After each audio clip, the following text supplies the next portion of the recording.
Muito boa noite, minha Paraíba, frente a frente, no ar, pela sua TV Arapuã. No programa de hoje vamos conversar com o presidente da Assembleia Legislativa da Paraíba, Adriano Galdino.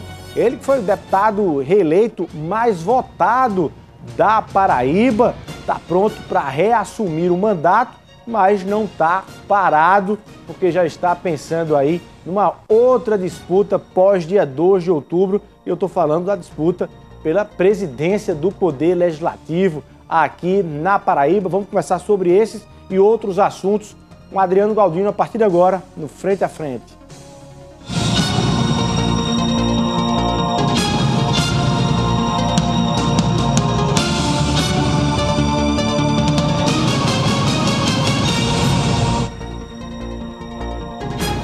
Boa noite, deputado Adriano Galdino, presidente da Assembleia. Muito obrigado pela sua presença na noite dessa segunda-feira aqui no Frente a Frente.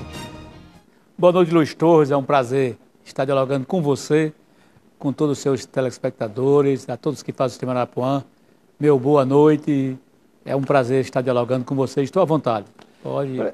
Presidente, abraçar você que está acompanhando, que escolheu o Frente a Frente, escolhe o Frente a Frente, seu programa de entrevistas e debates nas noites de segunda-feira. Muito obrigado pelo carinho da sua audiência. Presidente, quase 60 mil votos, é isso, na Paraíba, deputado reeleito mais votado do estado. Você projetava isso nessa eleição ou você só queria ser reeleito, podia ser na rabeta? Ou você já projetava querer ser o mais votado para se credenciar para outras coisas que a gente vai conversar hoje à noite? Na verdade, eu tinha sim, a expectativa de ter uma votação superior a 55 mil votos. A minha dúvida é se teria outro colega que fosse ultrapassar esse número. Na eleição passada, eu fui o terceiro. Perdi para a companheira Cida Ramos, né, que foi a campeã de votos, com 50 e poucos mil votos, 57, se não me engano, foi 56. Foi reeleita agora? Foi reeleita agora. E depois o Valber, né? Foi o segundo. Reeleito também? Também reeleito. E eu fui o terceiro na eleição passada. E nessa agora, a minha votação cresceu de 46 para 60 mil votos. A responsabilidade também aumenta e eu estou agora muito mais motivado para servir a Paraíba, aos paraibanos, às paraibanas e dar o meu melhor na construção de uma Paraíba cada vez melhor e mais justa para todos.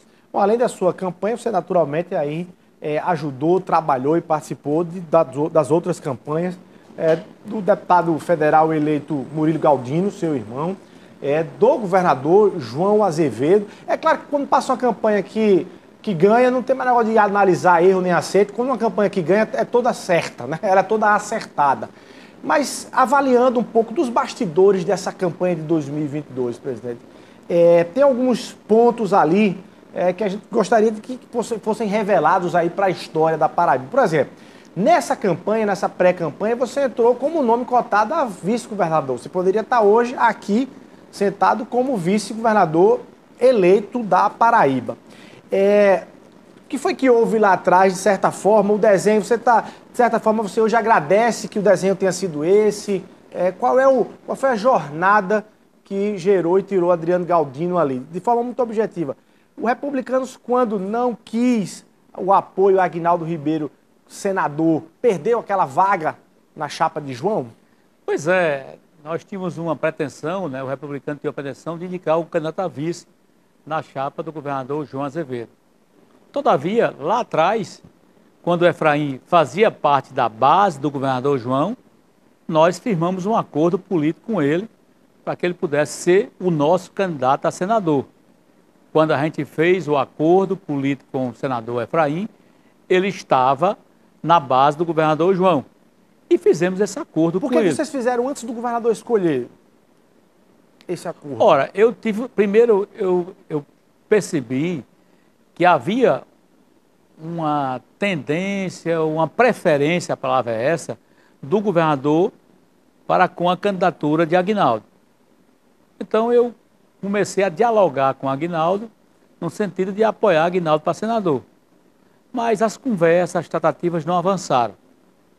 E chegou um determinado momento que eu dialoguei com o governador, fui na granja e disse a ele que estava ocorrendo essa conversa, que a coisa não estava andando. Então vocês tentaram com Aguinaldo Ribeiro? Tentamos. Eu, particularmente, tentei. E naquele tempo eu não estava no Republicano ainda, eu estava no Avante, estava pensando em continuar no Avante. Então tentei ficar com ele, mas as coisas não avançaram. Eu tive com o governador, coloquei as dificuldades e nessa conversa eu até disse a ele, olha, governador, se quiser que eu espere ou se lançar o seu candidato, eu espero. Agora vou ter que ter uma compensação de voto para Murilo e tal, que Murilo precisa desses votos para se eleger. E o governador ouviu, mas não se pronunciou sobre esse tema. A conversa foi para outros temas, então naquele momento eu me senti assim, livre para decidir por outras candidaturas. E foi aí que surgiu a conversa com o Efraim, fechei com ele,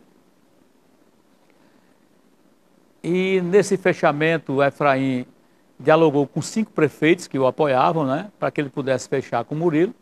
Esse acordo foi feito, trouxe os prefeitos, e nós marchamos com o Efraim. Quando vocês perceberam que marchando com o Efraim você não teria mais direito a vice, você se conformou com aquilo? Olha, realmente foi um peso muito grande, né? Foi muito difícil para a gente, porque a gente não contava com esse rompimento de Efraim, com o governo. E eu me lembro que eu estava em Catolé do Rocha, quando Efraim ligou para mim dizendo que não tinha mais como continuar no governo, que estava recebendo pressão do PSDB, que o PSDB estava sinalizando que podia chamar o pastor Sérgio para ser senador e que ele não tinha como mais esperar mais, que o governo sinalizava que não queria ele como senador. E eu tentei convencê-lo, parei o carro, usei todos os meus argumentos para que ele continuasse conosco, dizendo a ele que ele com certeza seria o candidato do governador. Depois ele muito irredutível, eu liguei para o Efraim Pai, também argumentei bastante, mas também eles não aceitaram os meus argumentos e resolveram romper com o governo. Mas aí eu tinha esse acordo com ele, né? E eu acho fundamental essa minha maneira de fazer política, né? Eu acho que a Paraíba aprendeu uma nova maneira de fazer política. Uma política de firmar compromisso, honrar a palavra, né? Até com prejuízos pessoais. Eu acho que nós perdemos a vaga de vice-governador por ter mantido a nossa palavra, uma palavra e um compromisso feito de forma pretérita, né? Então não tinha como desmanchar. A gente continuou com o Efraim, perdemos a vaga de vice, mas entendemos perfeitamente a escolha que o governador João Azevedo fez para se compor com o PP, na pessoa do nosso vice-governador Lucas, né? Aqui eu quero até abrir um parênteses para o Lucas, né? Se mostrou muito eficiente e muito competente durante o período eleitoral. Enfim, e a aliança continuou, nós continuamos com o nosso compromisso com o Efraim e continuamos apoiando o governador João Azevedo. Por exemplo, você faz esse elogio aí ao vice-governador eleito Lucas Ribeiro, e antes de eu lhe fazer uma pergunta do cenário ali dessa discussão, havia para os republicanos algum receio da ascensão dos Ribeiro na base de João? Vocês trabalhavam com aquela tese, trabalham hoje, ou pelo menos trabalharam com essa tese em algum momento, de não permitir a ascensão, ou perceber que os Ribeiro, o progressista, estavam avançando muito junto a João? Não é ser contra A, B ou C, Luiz, é perder o espaço. Né? Eu acho que o republicano perdeu o espaço de vice porque resolveu continuar com Efraim senador. A gente não era contra Lucas nem o Ribeiro, a gente queria aquele espaço. E a gente percebeu que, optando continuar o acordo com o Efraim, não tinha como a gente exigir a vaga de vice. Então foi uma coisa mais consensual e nós entendemos perfeitamente que o governador, naquele momento, não tinha outra escolha. Atualmente, há alguma queda de braço, alguma guerra fria entre os republicanos e o progressista, ou isso ficou, digamos assim, atenuado ou pacificado quando vocês sentaram e o progressista disse, não, a gente não vai ter, os Ribeiro disseram, não vai ter 2 vagas na chapa de 2026, enfim, há espaços para todos os partidos da base numa composição que se seguirá a partir de agora, de 2022? Olha, da nossa parte do republicano, não tem nenhum ressentimento, pelo contrário, eu acho que a campanha nos aproximou. A campanha aproximou o republicano do Ribeiro, do PP. Eu convivi muito com o Lucas em Campina Grande na campanha, convivi um pouco com a Daniela, com o próprio Aguinaldo. Então a campanha nos aproximou. Não temos ressentimento nenhum. Agora, 24, né? E 26, vai passar por 24. A eleição para prefeito. Com toda certeza o PP vai precisar sim do republicano para os seus próximos passos. Ninguém pode Ignorar que a senadora Daniela é uma potencial candidata a prefeita de Campina Grande. Isso é um fato. E vocês podem apoiar. E ela vai precisar sim do apoio do republicano e com certeza a gente vai colocar isso na mesa, porque nós fazemos parte do campo de apoio ao governador João Azevedo, no qual eles estão também inseridos, e isso pode acontecer. Agora, é claro, isso vai depender de conversas que irão acontecer ainda esse ano e nos anos seguintes até chegar em 24.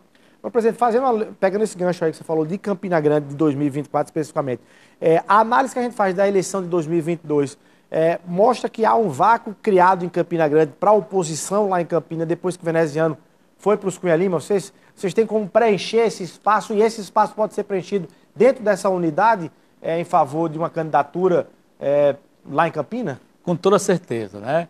O Aguinaldo é sábio, né? Muitos dizem que Aguinaldo é uma águia política, e é sábio. Ele percebeu que o candidato que for contra Cunha Lima em 22, ou melhor, em 24, vai herdar, sim, o espólio político da oposição. Com toda certeza. Quem quer que seja.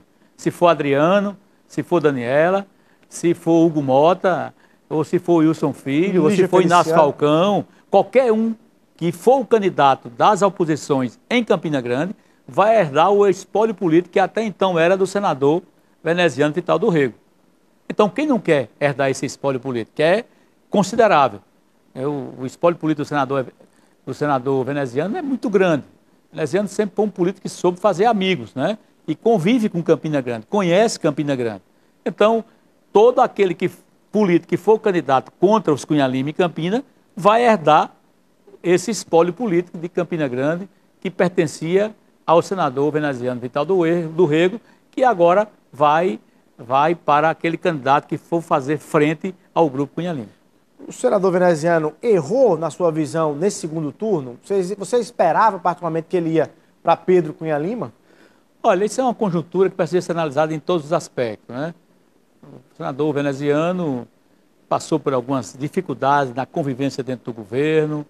Ele esperava, assim, imagino eu, que o presidente Lula fizesse um pedido veemente para que ele apoiasse o governador João, e esse pedido não foi feito, né? Então ele se sentiu à vontade para escolher o caminho político que ele achou que era melhor para ele. Mas as urnas mostraram que ele estava errado. As urnas mostraram que se ele tivesse ficado com o governador João Azevedo, teria sido mais proveitoso politicamente para o senador veneziano. Como a gente falou no começo da nossa conversa, a vitória corrige os erros, né? Toda vitória corrige todos os erros. Mas avaliando a campanha de João Azevedo, você destacaria algo que foi algo que poderia ter dado a João um espaço maior de votos, enfim, uma vitória um tanto quanto mais tranquila nesse sentido? Tem algum movimento ali na política? Olha, eu acho que... Ou na gestão? Eu acho que o governador João tivesse lá atrás ficado com o senador Efraim, ele tinha sido eleito talvez até com mais facilidade, né? Porque o Efraim tinha uma quantidade expressiva de prefeitos, né? E estava com vontade de ser candidato, e tá aquele entusiasmo todo. Enfim, teria sido uma eleição mais tranquila, imagino eu. Agora, essa eleição teve um verniz diferente, né? Porque foi uma eleição predominantemente dos prefeitos. Foram os prefeitos que elegeram o senador Efraim, que ele tinha uma maioria de prefeitos o apoiando, e foram os prefeitos que elegeram o governador João Azevedo. Ninguém imaginava na Paraíba que alguém pudesse ser eleito perdendo em Campina Grande e perdendo na Grande João Pessoa. O governador João perdeu em Campina e em João Pessoa e na Grande João Pessoa, somando tudo, de aproximadamente 200 mil votos de maioria. Ele teve o Pedro ganhou com mais de 200 mil, quase 200 mil votos para João em Campinas, João Pessoa e na Grande João Pessoa. E ele conseguiu tirar esses quase 200 mil votos, ainda colocou mais 117 de frente, graças aos prefeitos do interior paraibano. Bom, e aí os prefeitos dessas cidades que são aliados a João precisam fazer alguma autoavaliação? Pois é, os prefeitos agora que estão agora poderosos, né? Agora cada prefeito agora tem realmente a sua contribuição à nossa eleição do governador João Azevedo. Eles vão vir para o governo e vão querer participar mais da gestão. E o governador João, com toda certeza, vai ser mais municipalista ainda. Ele vai valorizar cada vez mais os prefeitos do interior da Paraíba, principalmente das pequenas cidades. Teve cidade pequena que deu uma maioria espetacular, graças, né, a essa maneira do governador fazer política, de ouvir os prefeitos, dialogar com os prefeitos, com as cidades e fazer aquelas obras estruturantes, aquelas obras que o povo de cada cidade quer que o governo faça. E João fez. E aí a resposta veio através das urnas, mostrando que quando se faz um governo participativo, um governo municipalista, né, a gente tem as condições necessárias para continuar governando a Paraíba. Pocinhos fez sua parte, você fez seu dever de casa lá. Com toda certeza. Pocinhos teve 66% a 70% dos votos para o governador João Azevedo, como também para Lula, presidente do Brasil. Então nós fizemos a nossa parte e em toda aquela região ali que eu faço política, né, perdemos só em Montadas, né, com bem pouquinho votos, né, em Montadas e Itaperoá com 4 votos, que o prefeito também era adversário, e Montadas o prefeito também era adversário. Enfim, mas em todas as cidades que eu fiz política, são 18 prefeitos, ganhamos em todas bem. E foi uma vitória realmente muito, muito grande, magnífica. E todo o nosso povo muito satisfeito com o governador João Azevedo e o governador também satisfeito com os prefeitos do interior paraibano. Agora, presidente, no segundo turno, houve um momento ali, tenso, inclusive, das duas disputas, Pedro Cunha Lima e João Azevedo, disputando o apoio dos republicanos, que já estava na base de João no primeiro turno, mas votou em Efraim, então se criou a perspectiva de que no segundo turno os republicanos poderiam escolher de novo qual seria o candidato. Conversa vem, conversa vai, reunião vem, reunião vai. Aconteceu que o republicanos reafirmou, na verdade, o apoio a João no segundo turno. Talvez tenha sido ali o melhor momento político do segundo turno para João Azevedo, nesse sentido da reafirmação do partido que ele já tinha, porque se gerou essa expectativa. Mas se fala muito em duas possibilidades de acordo que vocês sentaram para poder reconstruir isso, fechar isso. A primeira delas é de que em 2026 a chapa apoiada da base do governo em 2006 teria vaga para os republicanos, não seria tomada pelo progressista, ou pelos Ribeiro. A segunda é que Adriano Galdino seria novamente presidente da Assembleia Legislativa. Esses dois acordos foram desenhados, colocados na mesa, foram conversados nesse sentido? Revele hoje aqui, presidente. Olha, o governador João conversou conosco, sim, uma conversa tranquila, uma conversa serena. Eu lembro que ele chegou com Deus Neto, lá no apartamento do deputado Hugo Mota, e a gente fez, governador, a gente não quer colocar a faca no pescoço, a gente não quer exigir o impossível. O que nós queremos é que o governo nos dê a devida atenção e nos trate com o tamanho político que nós somos e temos. A maior bancada da Assembleia, 8 deputados. Exatamente. E nós só queremos o que merecemos. Que o senhor nos olhe e veja que nós estamos desde o início do seu governo, nós construímos a sua vitória em 2018, estamos dando sustentação política até hoje e queremos continuar no seu governo, desde que o senhor nos olhe e nos dê atenção e nos veja com o tamanho que nós somos. O governador de imediato abriu o diálogo conosco e dialogou sobre vários temas, como participação no governo, como a chapa de 26, sem tocar em cargo A, cargo B, mas dizendo ele que, com toda certeza, o republicano estaria presente, sim, na chapa majoritária. Não sei em qual arrumação, em qual articulação, mas seria importante a participação do republicano na chapa majoritária em 26. Como também a gente colocou a nossa pretensão na Assembleia da Paraíba, e o que ele apoiou. Só, olha, não vejo dificuldades, até porque eu vejo que o republicano é a maior bancada, e assim como no Senado, no Congresso Federal, as maiores bancadas sempre elege um presidente, não vejo dificuldade nenhuma. Até porque Adriano, presidente, tem sido muito correto conosco, tem me dado a governabilidade, eu não tenho preocupação com a Assembleia, enfim, fez diversos elogios e naquele momento ele assumiu sim esse compromisso, não aquele compromisso formal, até porque ele não vota, né? Mas aquele compromisso de um governador no sentido de dar a sua contribuição, de dar a sua participação, de no momento oportuno, conversar com sua base, para que a base compreenda esse apoio político, né, esse acordo político que foi feito entre o governo e a oposição, que é muito bom para a base do governo, como também para o republicano e para o próprio governo. Ou seja, qualquer coisa fora disso está fora dessa conversa que vocês tiveram no segundo turno. Exatamente. Essa conversa foi feita no apartamento do deputado Hugo Mota.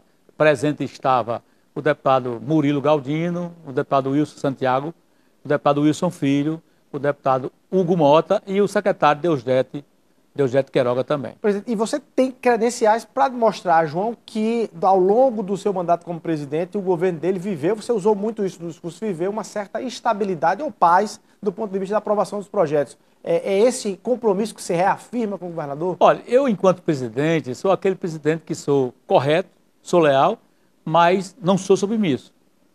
Durante a minha gestão, a Assembleia da Paraíba teve diversos avanços importantes e ganhos até para a oposição. Quando eu assumi a presidência, por exemplo, só quem tinha carro na Assembleia era a mesa. Tinha aquela Hilux. Eu resolvi acabar e colocamos um carro popular, mas demos carro a todos. Aos 36. Aos 36. Né? Inclusive com uma cota pequena, mas uma cota de combustível. Foi na nossa gestão que nós enfrentamos o debate da emenda impositiva. Era comum só os deputados da situação conseguir liberar obras para os municípios que eles representam. Mas na nossa gestão nós criamos a emenda impositiva. Hoje os 36 deputados conseguem colocar valores para as cidades que eles representam graças à nossa intermediação. Ou seja, o mais contundente oposicionista, João, tem direito à emenda. Tem direito à emenda. Hoje no valor de 2,5 milhões. Não, todo ano ele pode pegar aquele valor e direcionar. Não vai para o deputado. O deputado indica para que o governo possa fazer obras em determinadas cidades. Isso foi uma conquista nossa, encabeçada por mim. Então, hoje, deu ao pessoal da oposição, né, essa situação, de certa forma, justa, mas privilegiada, porque até então não havia isso na Paraíba. E foi graças ao nosso desempenho enquanto presidente que nós conseguimos esse importante ganho para o Poder Legislativo. Como outras conquistas também, fizemos a equiparação de gabinete, fizemos uma proporcionalidade com os gabinetes da nível federal, para que as coisas andassem de forma proporcional, tá certo?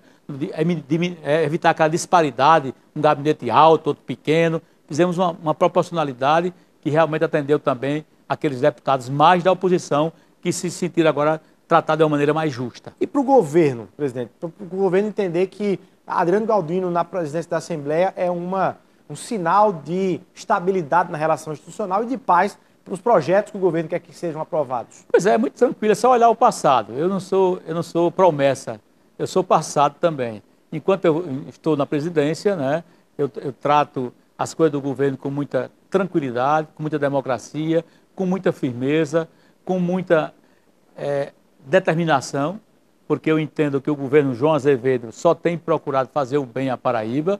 Então, as matérias do governo que chegam, eu dou uma atenção especial, como também as matérias dos outros poderes. Então, hoje, a gente tem uma boa relação com o Ministério Público, com o Tribunal de Contas, com o Tribunal de Justiça e com o Poder Executivo também, porque a gente sabe separar as coisas. Enquanto deputado, eu procuro contribuir e procuro cada vez mais ser parceiro dos poderes para que a gente possa cada vez mais ter uma Paraíba melhor e mais justa para todos. O presidente está revelando aqui no Frente a Frente, confirmando, reafirmando, confirmando, que houve essa conversa com o governador, que houve esse compromisso, né, desenhado para essa construção, claro que você construiu dentro da Assembleia. Agora, dentro dessa construção, você tem outros, ou talvez tenha alguns desafios a serem vencidos. O primeiro deles é do ponto de vista jurídico. Qual é a sua perspectiva de vencer do ponto de vista jurídico? É com PEC, é sempre... Diga pra gente, explica pra gente, juridicamente, onde é que você consegue se encaixar nessa realidade, se já há quem diga que há decisões dos tribunais superiores apontando que não tem condições dessa reeleição indeterminada? Bom, no primeiro período existe sim uma discussão, ainda não está 100% decidido. Você fala do primeiro período, os dois primeiros anos. Primeiro biênio, melhor dizendo, desculpa. Para o segundo biênio, 100% de certeza que eu posso. Não tem discussão, nem não precisa tem discussão, de PEC, nem precisa de decreto, nada, de nada. Segundo biênio, porque eu não sendo no primeiro biênio, então houve uma interrupção. Então inicia de novo o processo. Aí eu posso ser eleito e reeleito. E reeleito, certo. Então no segundo biênio eu posso tranquilamente. E eu estou realmente mais propenso, a preço de hoje, a ser candidato no segundo biênio. Você está e dentro do republicano tem dois colegas que pleiteiam, que é o colega Wilson Filho e o Branco Mendes.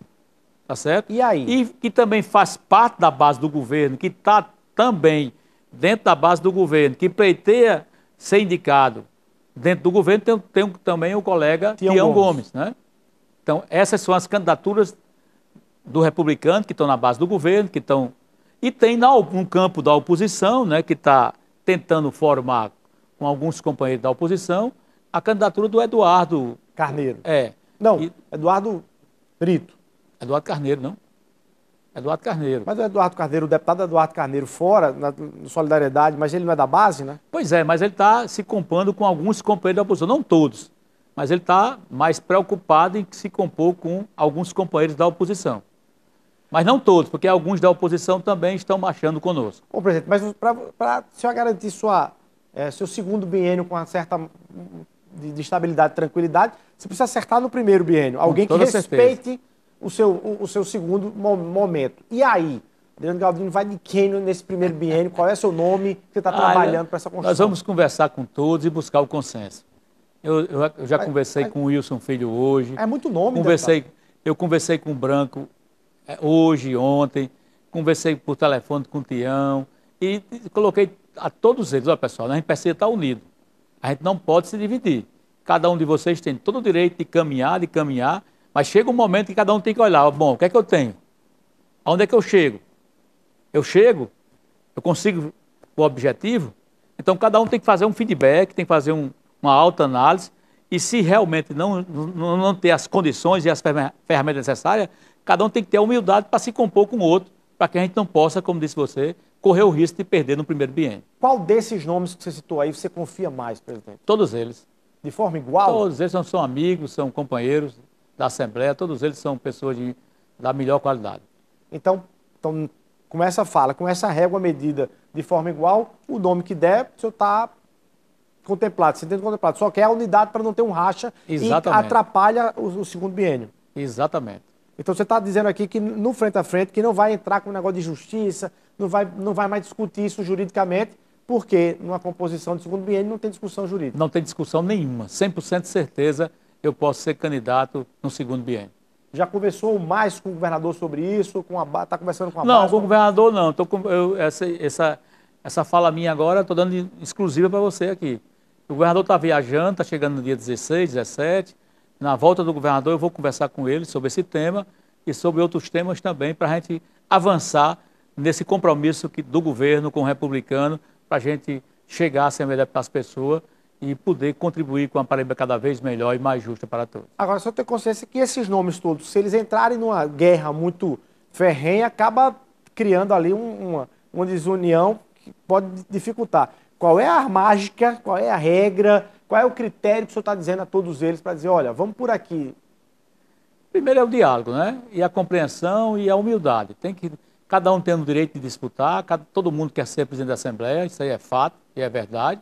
Mas no caso do nosso campo aqui, cada um precisa caminhar e chegar no momento de dizer, bom, e sabe, fazer a sua medição, ver o que é que ele tem em termos de voto. E aí, se der para vencer, continue. Se não der, é fazer um feedback, é fazer uma autoanálise e se compor com o companheiro que está melhor. Deputado, Pedro Cunha Lima, durante a campanha inteira, colocou a Assembleia Legislativa no alvo da população, falando que ela gasta muito, gasta de forma desproporcional com comparação, e ele fazia comparação com a UEPB, e ele defendia claramente cortes na verba da Assembleia. Pedro apresentou o problema da Assembleia e a população talvez tenha, enfim, absorvido parte dela esse discurso. Como é que o senhor vai fazer, como é que a Assembleia, como é que o Poder Legislativo deve fazer, independentemente do presidente do primeiro biênio, do segundo, mas deve fazer para poder, com essa imagem de Poder Legislativo, não receber da população esse retorno que o candidato Pedro Cunha Lima colocou? Eu vou plagiar um candidato a presidente do Brasil, dê um Google aí, vá lá e veja no Rio Grande do Norte, lá são 24 deputados. Vocês vão perceber que lá o duodécimo do Rio Grande do Norte para a Assembleia é maior do que a da Paraíba, com 36 deputados. A nossa Assembleia da Paraíba é muito enxuta em termos de gasto, em termos de despesa. Então, o discurso não caberia na prática na Assembleia. É um Poder Legislativo hoje, qual é a receita, qual é o gasto? Olha, o que define o valor do duodécimo é a receita corrente líquida do ano anterior. Tem uma legislação própria que diz o valor, exatamente o valor. E é 3% da receita corrente líquida do ano anterior que vai para a Assembleia e Tribunal de Contas. Os 3% para dividir para os dois. Né? Porque nesse aspecto aí o Tribunal de Contas está junto com a Assembleia. Então, os 3% da receita corrente líquida é dividida, essa quantia, para o Tribunal de Contas e para a Assembleia. A Assembleia fica com 1,9 e o Tribunal de Contas fica com 1,10. Você acha que o discurso do candidato Pedro era mais para, enfim, conquistar a população que gosta de ouvir isso? É um discurso político, né? Eu não sei se ele teve ganho político com isso. Porque, de certa forma, também, eu acho que criou um certo temor dos outros poderes também. Porque aí o pessoal do Tribunal de Contas ficaram, bom, se está falando em Assembleia, pode chegar na gente. O Ministério Público também ficou pensando, bom, se está falando em Assembleia, pode chegar na gente. E o Tribunal de Justiça também. A Defensoria Pública também pode ter pensado assim também. Eu não sei se esse discurso político funcionou. Eu sei que os poderes, com toda certeza, ficaram preocupados. Não só porque nesse momento está sendo a Assembleia o foco, mas também que esse foco poderia chegar também aos demais poderes. Agora, presidente, qual é o argumento que a Assembleia tem para dizer que como poder é uma prestadora de serviço para a população e que naturalmente merece e deve ter os recursos de custeio do Poder Legislativo, porque ele presta o serviço diretamente à população. A gente, acho que foram aí quase 50% de renovação dos nomes na Assembleia, não é isso? É verdade. Nessa eleição. A população continua, a seu ver, acreditando e confiando em boa parte dos deputados que estão lá na Assembleia, renovou quase metade. Qual a sua leitura? Luiz, a Assembleia faz parte desse Estado Democrático do direito brasileiro, né, de uma forma muito efetiva. A Assembleia é muito vibrante, é muito firme, é muita energia. Basta ver que quando passa um dia ou dois sem a Assembleia funcionar, até os programas de rádio e televisão perdem aquele brilho, aquela energia. Então, a gente fica sem assunto, é isso? Também, né? A Assembleia é muito forte. Ali a democracia viva, as pessoas estão lá para repercutir tudo que se passa no Estado afora. São 36 deputados que estão lá representando toda a Paraíba, deputados de classe social diferente, ideologia diferente, geografia diferente, posição econômica diferente, estão lá fazendo os debates diários de uma maneira diferenciada, onde a Paraíba todo dia discutida, debatida, e cada um, à sua maneira, contribuindo na busca de uma Paraíba cada vez melhor e mais justa para todos. Bom, quero falar do outro acordo agora, dessa conversa com o governador. O senhor falou da presidência da Assembleia, deixou claro aí qual é o desenho que foi feito.